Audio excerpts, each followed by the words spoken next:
प्यारे स्टूडेंट, आज पुनः हम क्लास 11th की थर्ड लेसन का अध्ययन करेंगे। डिस्कवरी टूट यानी कि खोज टूट, राजा टूट की खोज जो कि मिस्र के राजा थे।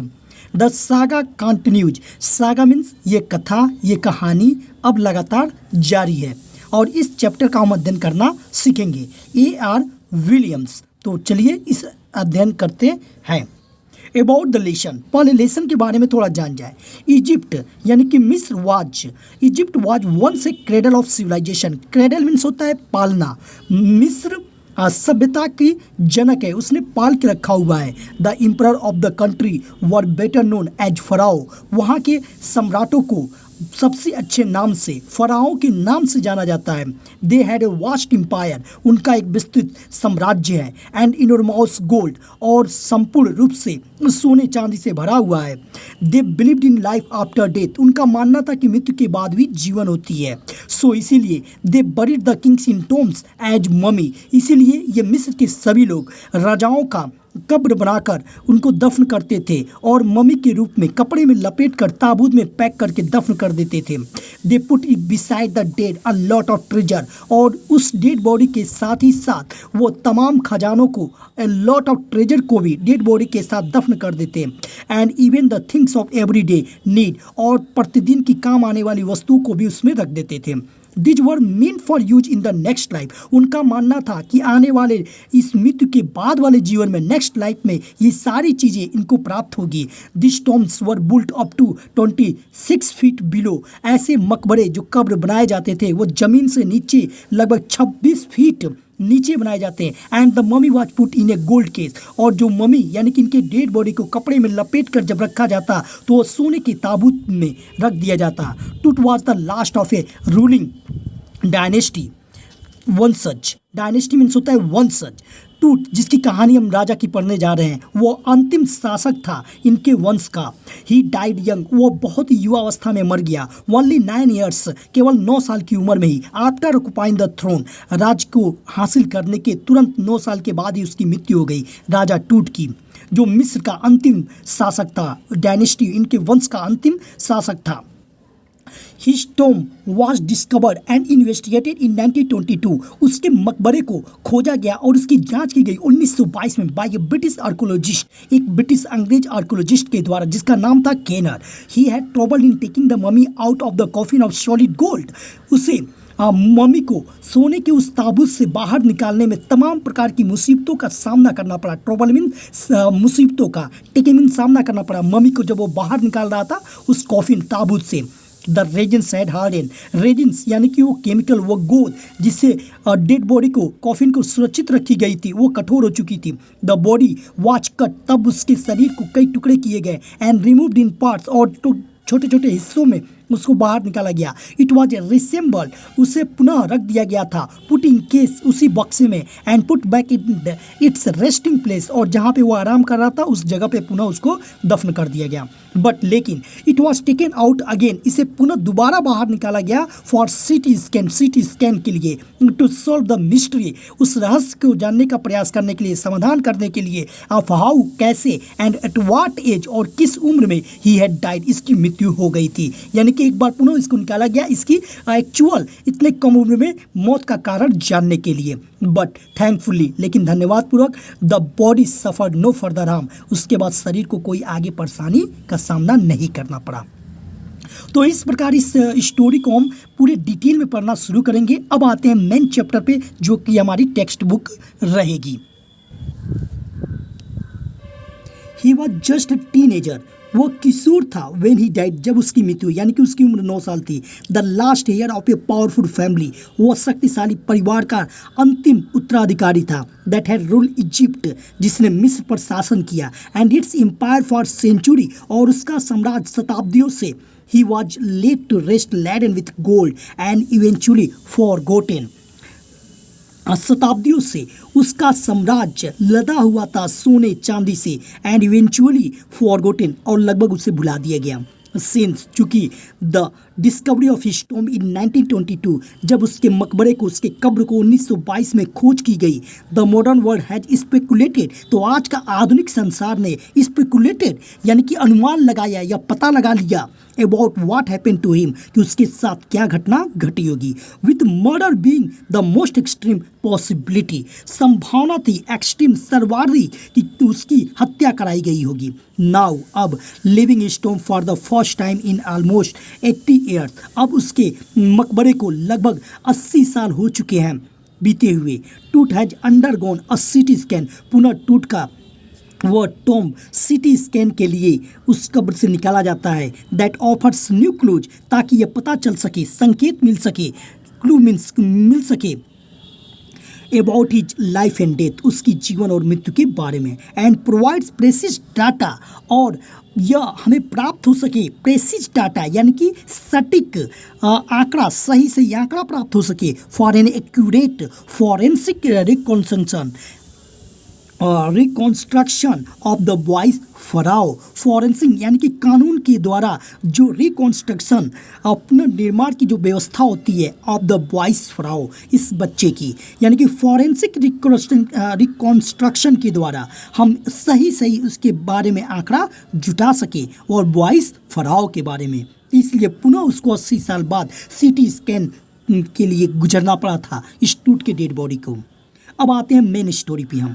एन एंग्री विंड स्टीयर पैदा कर रही थी, एंग्री मीन तेज, एक तेज हवा वहाँ पर पैदा कर रही थी, यानी कि सामने दिखाई दे रही थी। घोस्टली डस्ट, ऐसा भयानक समय आ गया था जब टूट की बॉडी को निकाला जा रहा था, तो घोस्टली डस्ट यानी कि भूतों वाली हवा चल रही थी, डेविल्स डरावना भूत, एज द किंग टूट was taken from his resting place in the ancient Egyptian, जब टूट को उसके आराम करने वाली जगह से टेकिंग बाहर निकाला जा रहा था, इन द एंशियंट इजिप्शियन, प्राचीन इजिप्शियन के द्वारा जब दफन किया गया था। सिमेट्री, उसके कब्रिस्तान से known as the valley of the kings, जो कब्रिस्तान वैली ऑफ द किंग्स यानी कि राजाओं की घाटी का कब्रिस्तान माना जाता था, यानी कि जो भी मिस्र के राजा दफन होते थे इसी घाटी में सबकी डेड बॉडी दफन की जाती थी। डार्क विल्ड क्लाउड्स यानी कि चक्राकार गहरे रंग के बादल हैड स्कूडेड अक्रॉस, एक ओर से दूसरी ओर आ रहे थे, जा रहे थे, द डिजर्ट स्काई, उस रेगिस्तान वाले आसमान में, ऑल डे पूरी दिन, and now were veiling the stars in casket grey, veiling means ढक रहे थे, कास्केट ग्रे यानी कि ताबूत को स्लेटी रंग के ग्रे बनाकर ऊपर से आसमान के तारे उसको ढकते जा रहे थे, यानी कि आसमान में बादल मंडरा रहे थे, एक ओर से दूसरी ओर आ रहे थे, वर्काकार थे, चारों बगल से बादल आसमान का था, मौसम यानी कि डरावना बन गया था। इट वॉज 6 PM, लगभग 6 बजे का समय था, ऑन 5 जनवरी 2005, 5 जनवरी 2005 को, the world most famous mummy, दुनिया की सबसे प्रसिद्ध ममी को ग्लिडेड हेड सरकाया जा रहा था पहले सर के बल से, first into city scanner, CT scan करने के लिए पहले सर को ढुकाया गया, ब्रॉट हियर टू प्रूव, ताकि यह जांच की जा सके the lingering medical mysteries of this understood young ruler who died more than 3300 years ago. Lingering यानी कि लंबे से समय से चला आ रहा वह रहस्य का पता लगाया जा सके, इस लिटिल छोटे से अंडरस्टूड यंग, जो अभी तक समझा नहीं गया था कि क्यों इतने कम उम्र में यह बालक मर गया, उसका लंबे समय से चली आ रही मेडिकल रहस्य के बारे में पता लगाया जा रहा था। Who died more than 3003 years ago, जिसकी मृत्यु 3300 साल पहले हो चुकी थी। अगले पैराग्राफ की तरफ हम चलते हैं।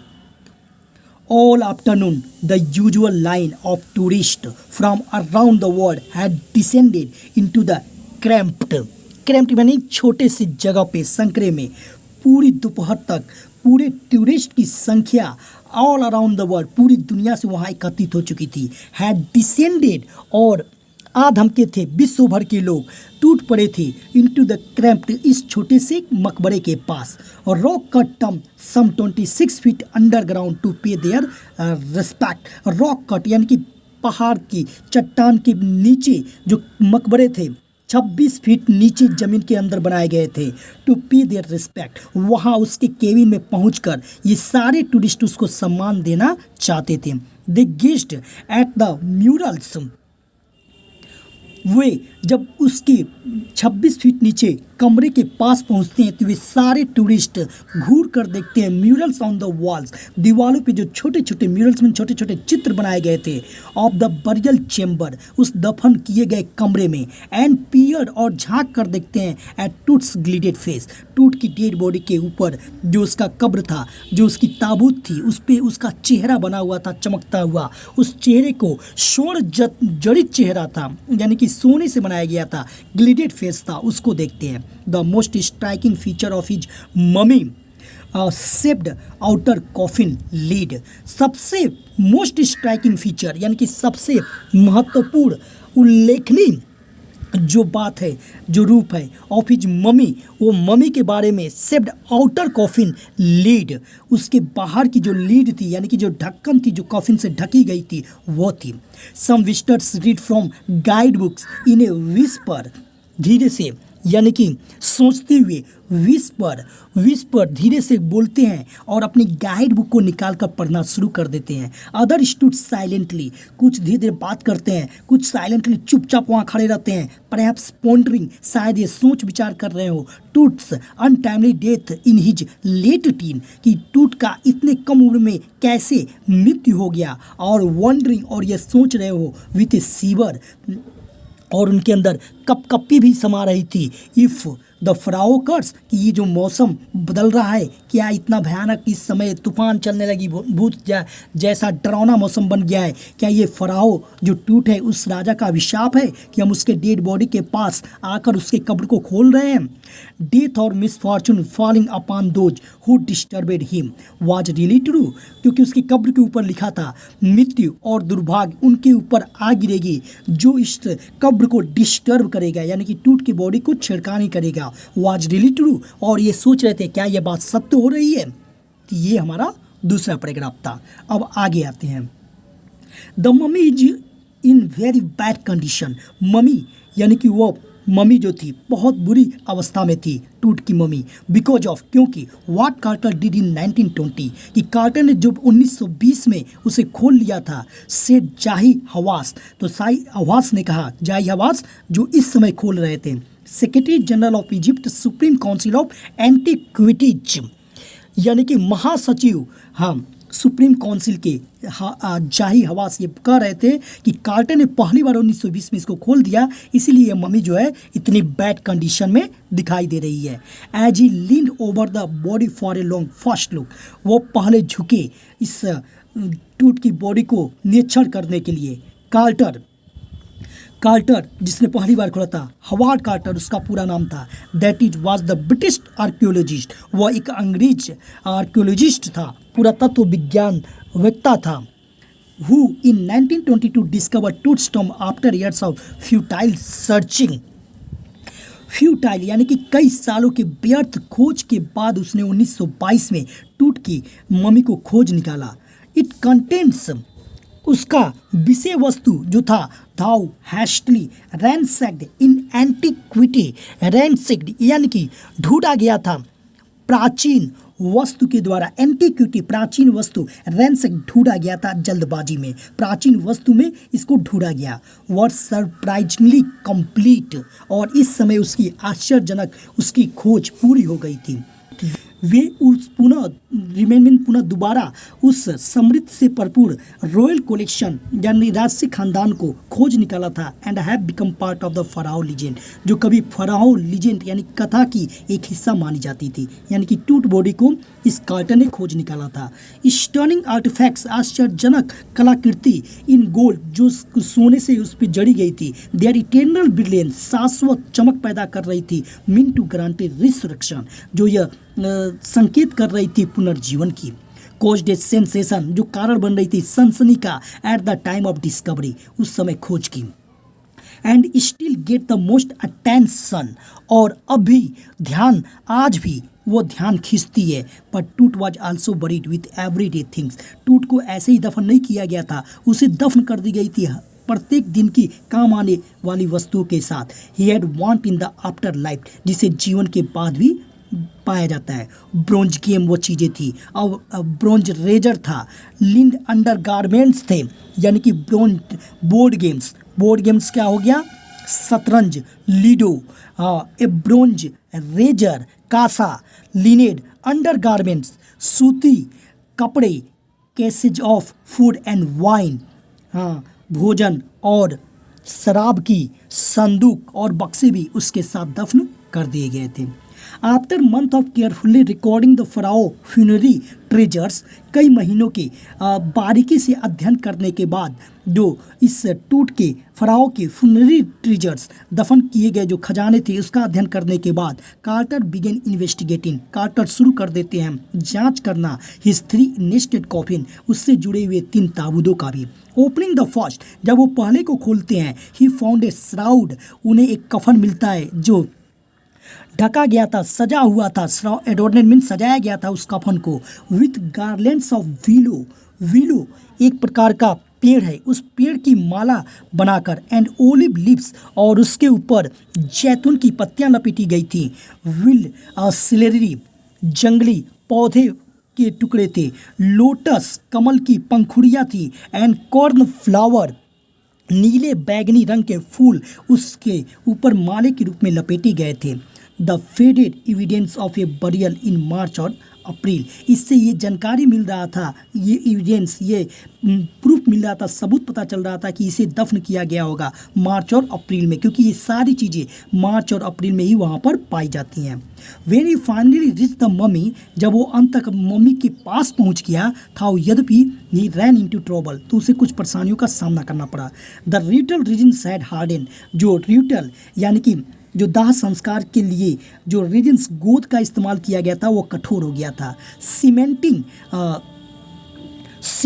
वो चिपक गया था, इतना सख्त और कठोर होकर चिपक गया था कि to the bottom of his solid gold coffin, Tut की एकदम बॉटम से और सॉलिड गोल्ड कॉफिन से, यानी कि सोने के उस ताबूत से बिल्कुल चिपक चुका था। No amount of legitimate force could move then, किसी प्रकार की शारीरिक शक्ति, लिजिमेंट फोर्स शारीरिक शक्ति उसको अपनी जगह से हिला भी नहीं सकी। कार्टर रोट लेटर, तब कार्टर जो खोज कर रहा था उसने आगे लिखा, what was to be done, अब आगे क्या किया जा सकता था। The sun can beat down like a hammer, सूरज की रोशनी हथौड़े के प्रकार की तरह काम करेगी। बीट मीन्स तपेगी, बीट डाउन मीन्स तपा दिया जाए, अगर वो सोचता है कार्टर, अगर इसको तपा दिया जाए सूरज की रोशनी में। फॉर साउथ इन इजिप्ट के दक्षिण सिरे से, दूर से दक्षिण सिरे से हैमर एक हथौड़े की तरह काम करेगी। And Carter try to use it to loosen the resins, और तपती धूप में कार्टर ये सोच रहा था, प्रयास करने की कोशिश किया कि काश ये गोद जो है कुछ इतनी तेज़ धूप में पिघल जाएगी, लूज हो, ढीला ढाला हो जाएगा। फॉर सेवरल आवर्स, कई घंटों तक, ही सेट द मम्मी आउटसाइड, उसने मम्मी की डेड बॉडी को बाहर निकाल कर रख दिया। इन ब्लेजिंग सनसाइड, चमकती हुई सूरज की रोशनी में। That heated it to 149 degree Fahrenheit, जो 149 डिग्री फ़ारेनहाइट पे गर्म हो रही थी। नथिंग बस्ट, लेकिन वो गोद थोड़ा सा अपनी जगह से हिला भी नहीं, बस्ट। He reported with scientific detachment that, तब उसने सूचित किया साइंटिफिक डिटैचमेंट यानी कि साइंटिफिक डिटैचमेंट, वैज्ञानिक कारणों का पता लगाया कि किस प्रकार वैज्ञानिक कारणों के द्वारा साइंटिफिक डिटैचमेंट, थोड़ी वैज्ञानिक डिटैचमेंट कारण यानी कि उदासीनता उसके मन में आ गई जब ये थोड़ा सा भी नहीं पिघला। दैट की द कंसोलिडेटेड मटेरियल, यह ठोस material had to be chiselled, chisel means होता है छिन्नी हथौड़ी से, away from beneath the limbs, chisel हथौड़ी का प्रयोग करके नीचे के अंगों को काटते हुए, अलग करते हुए, अवे करते हुए, एंड ट्रंक, और उसके धड़ को अलग करते हुए, ट्रंक में धड़ को अलग करते हुए, before it was possible to raise the king's remain, तब यह संभव हो सका कि राजा के जो पार्ट्स बचे थे उसे ऊपर निकाला गया, संभव हो सका। यानी कि वो गोद इतनी कठोर हो चुकी थी, सॉलिड कंसोलिडेटेड ठोस बन गई थी मटेरियल, कि उसे चिज्जल से यानी कि हथौड़ी के द्वारा नीचे से अंगों को काट कर धड़ को अलग निकाल कर संभव बनाया गया टूट के बचे हुए पार्ट्स को बाहर निकालने में। इन हिज डिफेंस, अपनी ओर से सफाई देते हुए Carter really had little choice. अब कार्टर के पास यह इसके अलावा कोई दूसरा विकल्प नहीं था। If he hadn't cut the mummy free, यदि वो इस मम्मी को कट करके नहीं निकाला होता, thieves most certainly would have circumvented the guards and ripped it apart to remove the gold. तो चोर रात को आ जाते या निश्चित रूप से वहाँ पहुँच जाते, सर्कमवेंटेड द गार्ड्स, और गार्ड को झांसा देकर उसे बहला फुसलाकर, and ripped it apart to remove the gold, उसमें से सोने को अलग करके लेकर चले जाते, काट कर लेकर चले जाते। रिप्ड मीन्स काट देना। इन टूट्स टाइम, टूट के समय में, द रॉयल्स यानी कि शाही लोग वर फैबुलसली वेल्थी, वह निश्चित रूप से अत्यधिक धन संपदा से परिपूर्ण थे।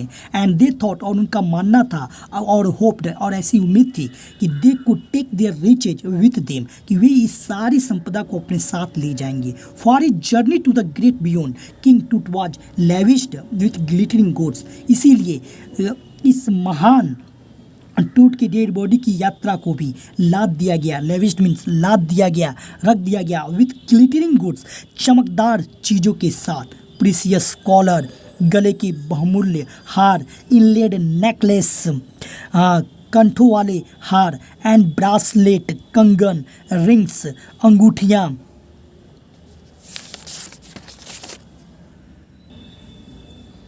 एमुलेट्स, ताबीज, सेरेमोनियल औपार्ण, खास अवसर पर पहने जाने वाले वस्त्र, सैंडल्स, सिल्थ, खोल for his fingers and toes, उसके अंगूठों के लिए, and now the iconic inner coffin, और पवित्र समझे जाने वाले वो ताबूत, एंड मास्क और मुखौटा, ऑल ऑफ प्योर गोल्ड, सभी चीज़ें बिल्कुल सोने की बनी थी।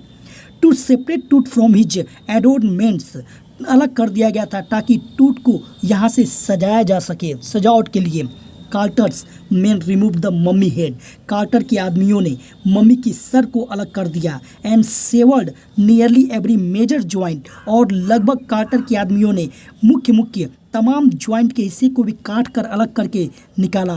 वंस दे हैड फिनिश्ड, जब उनकी ये सारी काम समाप्त हो गई, दे रिसेंबल द रिमेन्स, तब उन्होंने पुनः बचे हुए भाग को एक साथ जोड़ दिया on a layer of sand, एक बालू के लेयर को बनाकर, ऑन ए वुडन बॉक्स, लकड़ी के एक बॉक्स में, with padding the council the damage, padding यानी कि मुलायम पदार्थ से, कॉन्सील द डैमेज, इस नुकसान हुए हिस्से को जोड़ दिया। द बेड वेयर टूट नाउ रेस्ट, और फिर उसके पूरे डेड बॉडी को वहीं रख दिया गया जहां वो शुरू में अपने कब्र में दफन था, आराम करने के लिए। तो इस प्रकार कार्टर ने ये सारी चीज़ें की थी। अगर उसके डेड बॉडी नहीं निकला था तो काट के इसके डेड बॉडी को निकाला गया, और ये पहली खोज थी जब 1920 में कार्टर ने किया था। अब इसके बाद जो जाही हवास हैं वो पुनः खोज कर रहे हैं और ये सारा विवरण अपने शिष्यों को बता रहे हैं। अब आगे का कहानी हम अगले पार्ट में पढ़ेंगे। मिलेंगे नेक्स्ट वीडियो में। जय हिंद।